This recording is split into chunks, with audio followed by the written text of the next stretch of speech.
Kulik, Oklahoma. I'd like to reserve the right to yield the rest of my time to Tennessee Cronin. That is your right. Will the author yield to a series of possible questions? Yes. Fantastic. I would just like to start out by asking, will these immigrants who are no longer illegal, I guess, will they be able to serve in segregated companies, or will they just be assimilated into the regular companies? That will be determined by people who are actually qualified to determine that. Okay, and say we go to war in the near future and they go to serve, and if they're wounded without completing their whole citizenship, will they be kind of just be like, we'll waive the rest of your fees, or do they have to go back after they're wounded? Special considerations will be made. Excuse me? Special considerations will be made. Okay, kind of a little bit of a problem with this because, I mean, it says special considerations will be made, we'll decide at a previous time. Well, I wish I could say that American soldiers, the heroes that they are, I wish I could say that they were the most open-minded of individuals, but I don't believe that they are. And, how do I say this? I'm trying to think of an example, but I really can't, so I'll just go ahead and say it. I feel like there would be quite a bit of abuse going on with these immigrants. Because, I mean, they're kind of viewed as not yet citizens, so almost second-hand people to some. And I believe that would be shown by American citizens who are actually part of the American way of life. And with that, I yield the rest of my time to Cronin of Tennessee. Thank you. You've yielded 15 seconds. Sam Cronin, Tennessee. Will the patron yield a possible series of questions? Yes. Okay. Will immigrant soldiers have the rights of citizen soldiers? Sorry. Once they become citizens? Does this bill apply to all Sorry, future... Delegate, the time is elapsed. Thank you, Chair. Yacht, Connecticut. I reserve the right to yield the remainder of my time to Venable from Kentucky. That is your right. Okay. I believe that since these immigrants are putting so much on the line to come to our country, and once they come to our country, if they are willing to serve for our country, then we should definitely do so. Our troops are stretched so thin right now. We really need this. This is solving two problems at once. That's what I call efficiency, and I like it. We need more of it in the government. And I'd like to yield the remainder of my time to Venable from Kentucky. You have yielded 1 minute and 30 seconds. Benjamin Venable, representing the Commonwealth of Kentucky. Thank you, Sir Chair. I agree with and support this proposal 100%. It is no secret that our great country has an immigration problem, and that the current immigration process is flawed. Right now, simply passing a test does not mean that you love your country. As high school students, we all know that you can take a test, study for it the night before, memorize the facts, and then forget it the very next day. And allowing the service in the military as a form of immigration for these people will not only keep American citizens away from the incredibly dangerous front lines, it will also provide the immigrants seeking citizenship an incredibly honorable way to show their passion for our country by putting their life on the line in order to gain this citizenship. I think that everyone in this room can agree that an immigrant willing to fight in order to protect our country is more deserving of citizenship than one simply memorizes facts. Thank you, Sir Chair.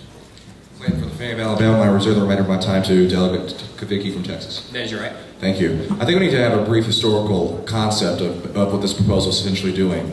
In 102 BC, Gaius Marius of the Roman Republic reformed the Roman army by basically allowing their soldiers to be paid, and also basically allowing barbarians who were not Roman citizens to join the military because of one specific purpose. They were paid, but they also received Roman citizenship after their service. In 400 AD, the Roman army was no longer even Roman anymore. It was completely barbarian. And in this concept, these barbarians had no loyalty to Rome because, as you can see, because they could not speak Latin, they had loyalty to the people who could speak to them. Therefore, they basically caused the collapse of the Roman Empire because of civil war and rebellion. Simply because when their benefits ran out, they could no longer be paid or guaranteed their citizenship, they basically said, you know what, we're tired of Rome. We have enough of you. You lied to us to begin with, and if we cannot do the same thing for these immigrants that we're now going to try to allow to our military, the same thing could very easily happen. I now wait my further time to Kavicki. You have yielded 55 seconds. Kavicki from the Republic of Texas. I congratulate the proposal author on this proposal for the noble thought, but this proposal will have many repercussions. Our military is sworn to uphold the values of our country, to support the laws of our government. However, these immigrants have already defied the laws of our country by entering illegally.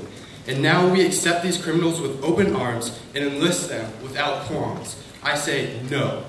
Not only is this proposal financially infeasible, but it will only increase illegal immigration to a great extent, which defeats the purpose of the proposal. I yield my time. Ladies and gentlemen, I stand before you to say a few things. First of all, the Roman Empire did recruit barbarians. By the way, barbarian means anyone that is not Rome. The Roman Empire spanned so far that they could not only have Roman soldiers because Roman soldiers could not speak the languages of the vast Roman Empire. It was necessary to take barbarians because barbarians could speak Gaelic, they could speak the languages that Romans could not. Furthermore, it is a historical precedent in America to allow immigrants to fight in the armies to give them citizenship. If I believe correctly, the Civil War, we freed slaves so that they could fight for us. And I bet when that happened, Texans were against it too, saying this isn't feasible. If we freed the slaves, then, well, you know what? We won't be able to afford it. But you know what? We were, and it helped. I yield the remainder of my time to Scott Blue from New York. You've yielded a minute and 10 seconds. Thank you, Sir Chair. Scott Blue, Empire State, New York. This proposal will solve one huge problem that I've seen Americans, has been in the back of Americans' minds.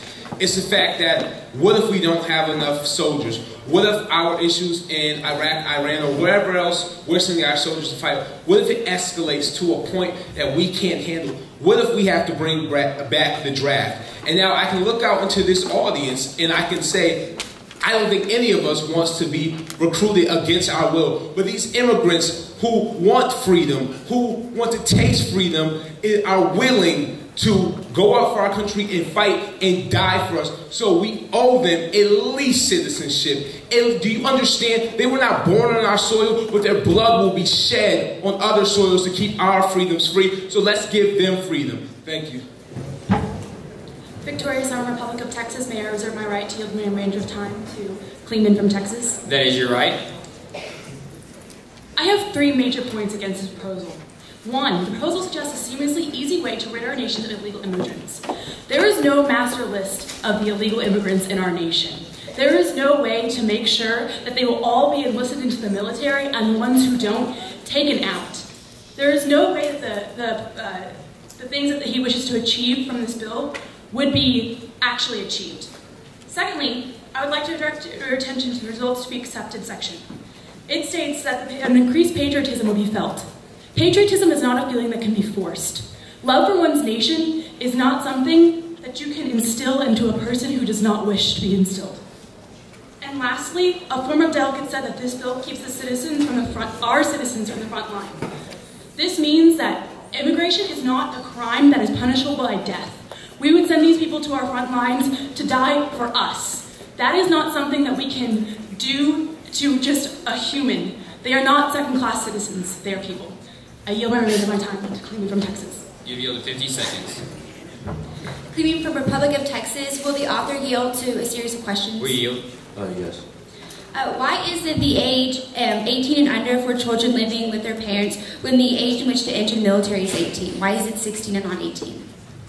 Because these children wouldn't be accepted into the military.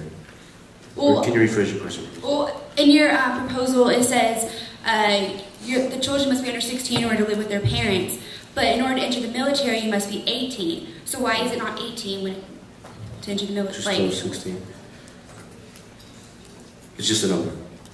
Okay.